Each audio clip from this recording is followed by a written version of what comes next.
Akisa Wandera has that report for us. In a fortnight or so, President Uhuru Kenyatta will head east in his would-be fourth trip there since he got into office in 2013. This once again confirming that indeed China remains an integral player in his government. Some of the agreements that are expected to be signed at the November Shanghai Import Expo include sanitary and phytosanitary deal that is expected to result into Kenya exporting over 40% of its fresh produce, including avocado, mangoes and cashew nuts, into the expansive Chinese market. This trip, however, comes amid nagging questions on the country's debt burden that currently stands at 5.1 trillion shillings and expected to go higher in the next coming years. As at the end of June 2018, the outstanding total public debt, including publicly guaranteed debt, was 5.1 trillion, an increase of 14.5% from 4.7 trillion at the end of June 2017. On the other hand, domestic debt increased by 17.3% to 2.5 trillion, and the external debt increased by 12% to 2.6 trillion at the end of June 2018 from June 2017. However, it is the debt owed to China that currently stands at 66% of Kenya's bilateral loans, and the president's continued collaboration with the country that continues to cause discomfort among Kenyans and their leaders. We are not going to allow our own business people, mtu akijaribu kuweka biashara inachomwa. Akienda kama ni nyama kema, unapata muna compete na Mchina. We have to redeem our Kenya economically from the chains of foreigners who are coming to take over our economic side of this country. The November trip is expected to bring back with it goodies in terms of collaborations and perhaps more loans, just like all the other trips to China did in the previous years. In 2013, it was to Beijing that President Kenyatta made his first state visit out of Africa after taking office.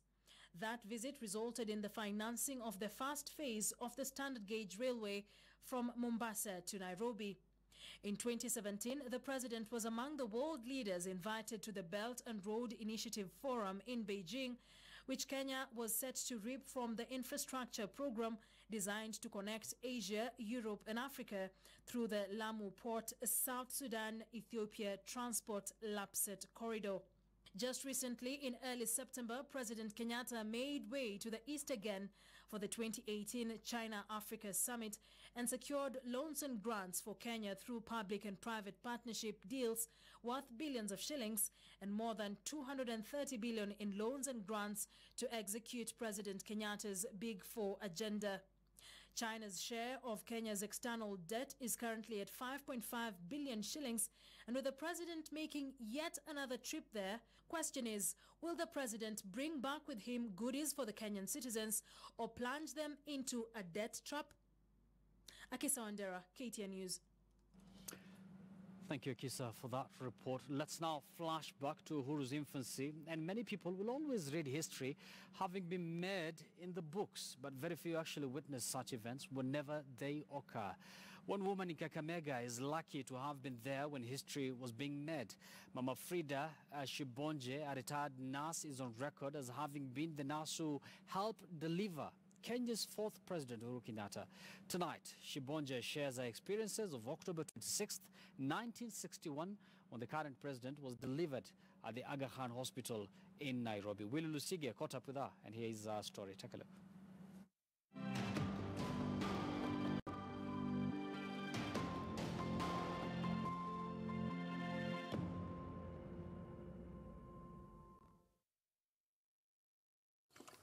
At the age of 80, she still walks with energy and vigor. Mama Frida Shibonje, a retired nurse, has been living in Ikonyero, Kakamega County for years now. Very few people know that she was the nurse who helped deliver President Uhuru Kenyatta 56 years ago while working at Aga Khan Hospital, Nairobi. That morning, Mrs. Shibonje was going about her duties at the maternity wing when a VIP patient arrived. She received Mama Ngina Kenyatta, who was accompanied by his husband, Mzee Jomo Kenyatta, and his close ally and fellow independence hero, Jaramogi Oginga Odinga. Nikaona wazee wawili wanatoka kwa lift, nyuma yao kukaa na mama. Na huyu mama nilikuwa nikimuona akicha kupimwa kwa kliniki. She was filled with joy as she had come a long way with Mama Ngina, who had been attending prenatal care at the hospital. Mzee Kenyatta and Odinga, who had accompanied Mama Ngina to the hospital, left shortly after she had been admitted at the hospital. Saa ile nilikuwa mama nikampeleka mahali pa kwa chumba ya kuzalia.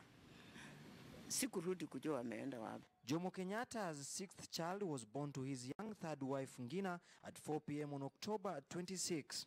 Saa 9 saa 10 alikuwa amejifungua mtoto kijana ambaye alitoka akiwa na afya mzuri na alianza kulia hapo, na hiyo ni sign mzuri ya kuona mtoto ako na afya mzuri. When the baby arrived, it was a moment of joy for the mother, as Shibonje explains. Kumsafisha vizuri nikampelekea mama yake mahali pa kupumzikia. For the first time, 5.5 decades later, and the retired nurse has received an official invitation to attend this year's Mashujaa Day. She is hopeful that her dreams of meeting President Uhuru Kenyatta will come to pass. At least ni muoneko, na yeye nioneko, tujuane. Kwa sababu your relationship ni Mungu ndiye alileta. In 2017, she tells us of a dream she had of who will become the president. Mtu akaniita akaniambia, Frida, President Uhuru ndiye ataenda kupata kuendesha uongozi wa nchi hii.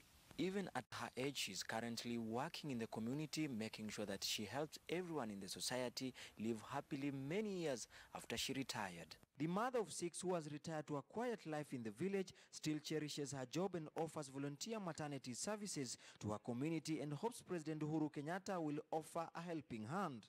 Wengi wao wamesoma lakini kibarua imekuwa ngumu kwao. Kwa hivyo akinisaidia watoto wapate kibarua, nitashukuru, ndasema ni asante kwa sababu wataendelea kunilinda. Willy Lusige, KTN News, Kakamega.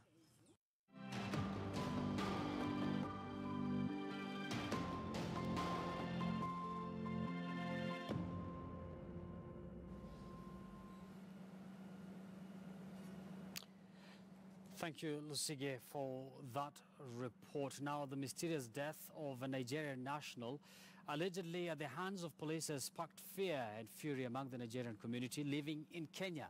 Nigerian students camped at the Nigerian High Commission in Nairobi's Kilimani seeking intervention of the ambassador in curbing what they called extortion by Kenyan police, which has since escalated to physical harm and at times unexplained killings. Police, on the other hand, claimed that Bamio Anthony died after jumping down his apartment. Here now is our crime reporter Brian Obuya with that report. The Nigerian High Commission in Kilimani was a meeting point of anger, emotions, and what appeared to be uncertainty for Nigerian students in Kenya. Bamio Anthony Sunday was a problem. He was a problem because he was dead. They chased him, beat him, he wasn't breathing. We have pictures, we have videos. The police claim that this boy died in the estate. No. We have things to support the fact that he was alive. They put him in his van. On the way to the hospital, he died. Four Nigerians were killed. 4 Nigerians were killed this month. We've never treated them badly. 4 Nigerian students. The late Bamio lived here at the Fourways Estate in Kiambu until the night of Monday, 15th of October 2018. The slender man, described as outgoing, had been living with 2 of his roommates on the first floor of this apartment. But on the fateful night, police accessed the highly guarded Fourways Estate, broke into the house and arrested 2 people. And according to them, one jumped off the balcony. When they were exiting the estate, they were informed by the guards that there was some other person who was unconscious behind the estate. I think the estate is huge and there are several houses there. So the officers went to check, and indeed they found an unconscious male adult. Friends of the deceased Nigerian student say that the late Bamio Anthony was hit with a gun by one of the officers on the forehead during the night of the raid, something the police has denied. Police say they await a post-mortem report to guide them in conducting an inquest into what took the life of the USIU student. But again, two roommates of the late Bamio Anthony, viewed as key witnesses into the supposed inquest, have since been charged in court. Their deportation could mean a dead end into the inquest, and the Nigerian community in Kenya will hear none of it. Deport us. Don't kill us. If you don't want us in your country again, when we are coming inside, send us back. In exclusive footage KTN News has received, the security firm that guards Fourways estate tells the Nigerian embassy that CCTV footage from the estate in Kiambu will help in assessing the situation under which Bambi was picked from the apartment. He was seated. Yeah, he was seated. In fact, I took the names. He was there. There were 5. There were 6 of them. Yeah. 5 of them were behind the car, in the police vehicle. For now, the Nigerian community in Kenya has renewed its appeal to the police, asking it to ensure their security, even as they accuse the security agencies of having more interest in extorting them than charging them in court. Brian Obuya, KTN News. Now, the county government of Mombasa has opted for artificial grass on the median strips. Now, the middle along the separates roads as part of its beautification project there. But what do the locals feel about the shiny green synthetic turf, which complements the fresh blue and white paint on buildings across the streets? Francis Mtalaki reports from the coastal city of Mombasa. An Egyptian blue and white city is what many refer Mombasa to be. But a blend of shiny green synthetic turf on the median strips is what has become the new form of beautification along major lanes in Mombasa. Na nikiangalia umradi mzuri sana. Juu ni town. Hapa ni Ulaya kwetu because watu wanatoka bara wanakuja huku. So hakuna haja ya miti, hii nyasi inapendeza. Watalii wakipita, sisi tunapita tunafurahia kuliko nyasi ya kawaida because hata ukiangalia haitaji mambo mengi. Mambo rahisi tu. Alafu sasa ukilinganisha huu na ile ya kupanda miti, labda wewe ungependelea nini? Hii ni smart sana kuliko ya kupanda miti. Kwa nini? Kwa maana ina shine smart na hakuna ule uchafu wa kufagilia saa yote. Najua Mombasa kuna jua. Jua ni lingi. Sasa tukisema tutapanda maua yatakauka. Ushanielewa? Sasa kileta kama hiki tukitakaa kwa miaka kama 2 labda yatumia kwa stadium itakata miaka 5. The artificial turf that is mainly used in developed countries and football fields complements the Egyptian blue and white paint on buildings across the streets. But environmentalists seem to differ with the county government of Mombasa. Kama mwana mazingira, ukiweka kama hata kama hii, kuna wadudu ambao wako chini ardhi. Kwa sababu ukiweka hii sasa umewaziba, hawapumui na kila kitu. Ni kama umeua kila kitu hapa. Kumbuka hii ni avenue. Avenue ni kama kuna miti, kuna nini. Lakini ukiweka hii, kuna mambo mengi kama wadudu wale ambao wako ndani ya mchanga umewaua kabisa. Mimi kama mwanazingira. Lakini pia wazungu wakija hawana haja na hii. Wao wana haja na mimea, waone flower beds na nini, na sio hawana haja na hot tub. Although they agree that the project is cost-effective and of low maintenance, some claim that this could lead to the return of street boys. Najua wametumia pesa nyingi, lakini sasa kama ingekuwa mambo flowers wangetumia pesa kidogo. Pia maintenance yake ni ghali kushinda flowers ambao kila siku hata mtu ambaye ana ujuzi anaweza kuja akapalilia, lakini hii basi itataka ile mashine ya kuja kutoa mchanga na nini. Na pia unajua Mombasa tuna what they call street children.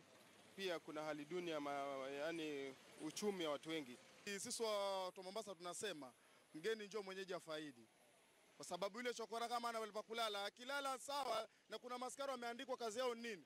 Kuwashunga wao jiji la Mombasa limete. Residents of Mombasa are used to this form of beautification, but if the county government of Mombasa decides to go the artificial way, then this kind of trees could be a thing of the past around the CBD. Francis Mtalaki, KTN News, Mombasa.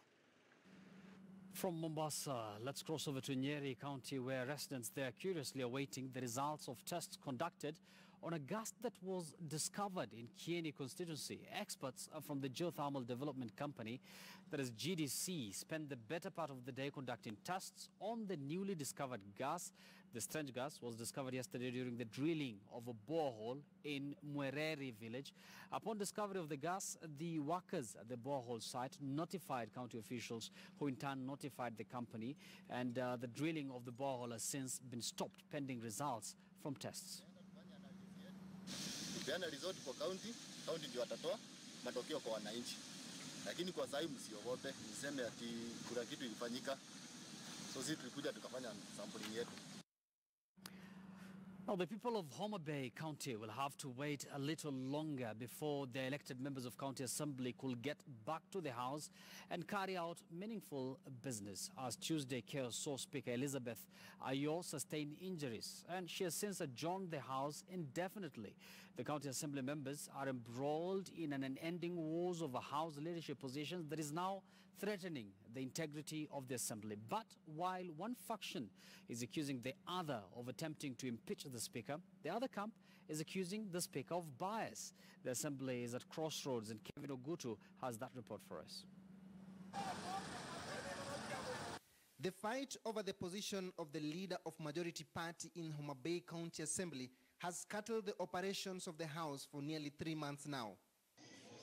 Trouble started in August when Kabondo East MCA James Ochieng led a section of MCAs loyal to Kanyidoto Ward MCA Walter Mwok in unseating Richard Ogindo as the leader of majority, a feat that would open floodgates for a chaotic assembly proceedings with the two factions holding parallel sittings.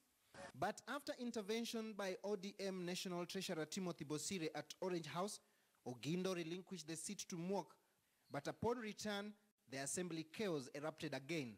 Thought that it was about the leadership of the party.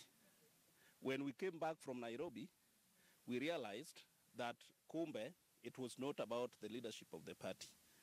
It is now about removing Madam Speaker. But in a rejoinder, Walter Mwok says the Speaker spoiled the session.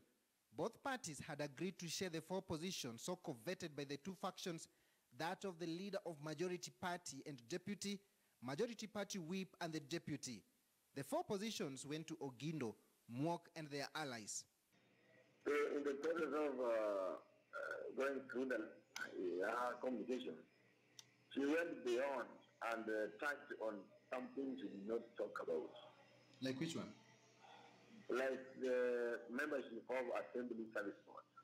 We did not deliberate on that. We only settled on the three positions. So members were surprised when the Speaker was reading, going through her communication. He said, and we agreed upon on the membership of Assembly Service Board. That's when the problem started.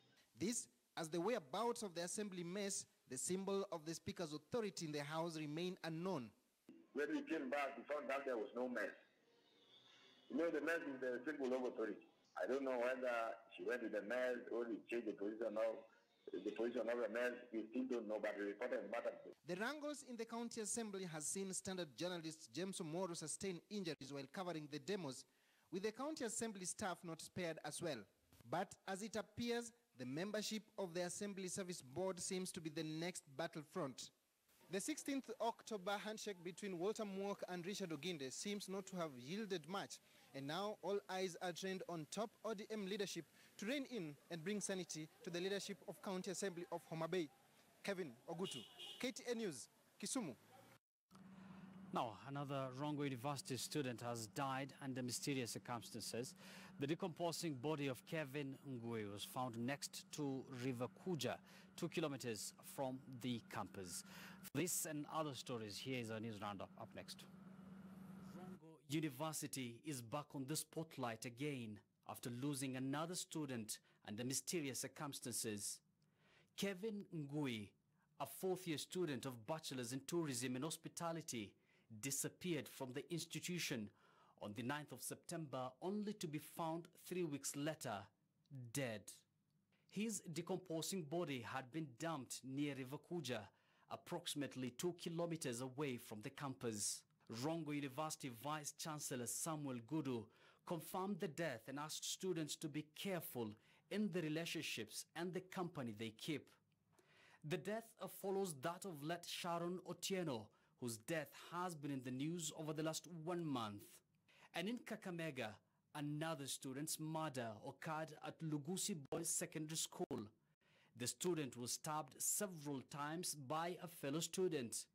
According to the head teacher of the school, Charles Kokonyo, the two students had engaged in an argument which ended in a nasty scuffle in class before they were asked to go to the staff room by a teacher to face disciplinary action.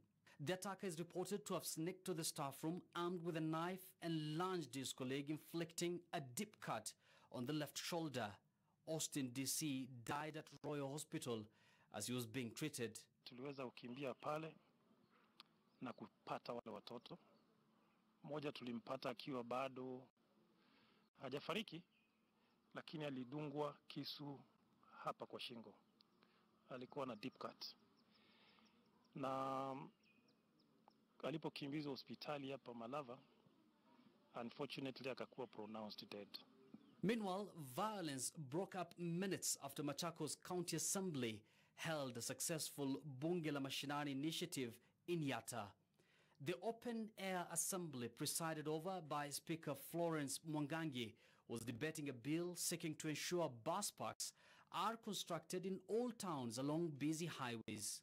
Trouble started when some residents differed with MCS over claims the Machakos governor had failed to implement development projects in the county, despite funds having been approved for the same.